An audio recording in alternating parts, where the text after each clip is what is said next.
Bye mga kapreni. Nauna pang i-upload ang kasal ng pisan ko kaysa dito. Wala lang, excited lang akong i-voice over yun at i-upload agad. Kakagising ko lang at ganito ang boses ko. Hayaan nyo na, pagtyagaan nyo na. Huwag nyo nang hanapin ang nanay. Andyan naman ang pamangkin ko. Rafael Jero. Ayun na. 30 minutes, pwede na yun. Kapag 1 hour, magsasawa. Andito kami sa Robinson, Gapan. Alam ko nang alam nyo na. Kapag nasa galaan kami, matik nang nasa Robinson. Hanes. Aura-aurahan pa sana ako dyan. Yung anak ko tumakbo. Mamaya manuntok ng ibang bata, sisihin pa ang nanay. Hindi malang binabantayan ng nanay. Meron kasi ako napanood sa Facebook, ganun nangyari. Humahaba na buhok ko, tumutubo na naman ang sumpa. Magpariban na ulit tayo, kapreni. Uy, sana all. Balak atang manood ng sine. Tinatanong ko kung gusto nilang manood. Mamili kayo kung ano gusto nyo. Daming pagpipilian, kapreni. 10 ata ang sinihan dito. Ang tagal nilang mamili, kapreni. Tinanong ko ulit, manonood ng sine o kakain sa Jollibee? Pinili nilang kumain sa Jollibee. Bida ang saya. Manonood nga sila, gutom naman. O diba? Magagaling na bata. Iniwan ko muna saglit sila doon at magpapa-adjust ako ng relo. Medyo tumaba ako at sumikip. Parang sinasakal, hindi makahinga. Nung bago ang relo ko na to, pinabawasan ko dito din. Ngayon pinadagdagan ko, kapreni, dagdag presyo na rin ang bayad. Last year, 20 pesos. Ngayon, 100 pesos na. Yun nabida ko lang sa inyo. Wala naman sa akin yun. Habang nag-o-order na ako dito sa Jollibee, bida ang saya, may tagatingin ako kay Rowie. O diba? Kain naman ng ganito, kapreni, hindi ako nagmamadali. Charis! Kapag kumakain kami, kapreni, madalas si Rowie ang nagmamadali. Ngayon, huli na siya. Inaaya ko na nga, ayaw pa. Saka lang nag-aya nung naubos na ang kinakain. Dito naman kami pumunta. Ang 2 bodyguard ni Rowie, sinamahan siyang maglaro. Akala ko nga babawalin sila. Hindi naman. Mayat maya nagtatanong anong oras kami uuwi. Mga 2 oras o 3 oras pa lang kaming nandito, nagtatanong na kung anong oras uuwi. Abay, sulitin naman natin ang pagpunta dito. Enjoyin nyo ang paglalaro dyan. Minsan lang maging bata, isip bata. Charis! Dahan-dahan lang sa pag-slide. Baka masira natin magbabayad pa tayo. Ay, grabe naman si kapreni, matibay yan. Makafal yan, ano ka ba? Ang ano mo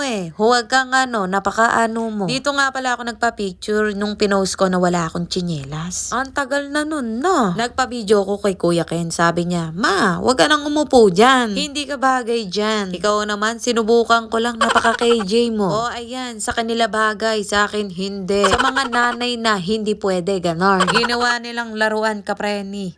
Tanggal ang inip, kapreni, at kaninang-kanina pa silang nagtatanong anong oras uuwi. At nakatulog na nga ang pamangkin ko. Ay sus, hindi pa ako nag-aayang umuwi dahil si Rowie nag-e-enjoy pa. O siya, hanggang dito na lang. Maraming salamat sa mga nanood. Bye mga kapreni.